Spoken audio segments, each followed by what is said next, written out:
এসেছি, কতদিনের জন্য এসেছি আল্লাহ ছাড়া এটা কেউ জানে না। মানুষের জীবন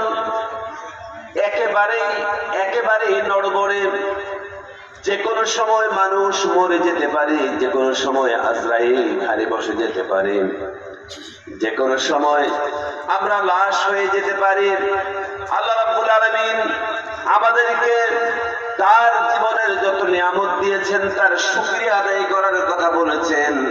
আর আল্লাহ রাব্বুল আলামিন আমাদেরকে যে ছোট্ট হায়াত দিয়েছেন, এই ছোট্ট হায়াত দিয়ে যদি আমরা আল্লাহ পাকের শুধু নিয়ামত করি, আল্লাহ পাকের শুধু নিয়ামত যদি গণতে শুরু করে দেই, কিয়ামত হয়ে যাবে লা তুহসুহা, কিয়ামত হয়ে যাবে মানুষগুলি, কিয়ামত হয়ে যাবে। আল্লাহ রাব্বুল ইজ্জতি ওয়াল জালাল কত সুন্দর করে তার বান্দাদেরকে বলেছেন, কিয়ামত পর্যন্ত যদি তুমি আমি আল্লাহর সমস্ত নিয়ামতগুলি যদি তুমি গোনা শুরু করে দাও, তোমার বেলা ফুরিয়ে যাবে, বেলা সন্ধ্যা হয়ে যাবে, তুমি আমার নিয়ামতগুলি গনে যেতে পারবে না। জোরে বলে সুবহানাল্লাহ, সুবহানাল্লাহ।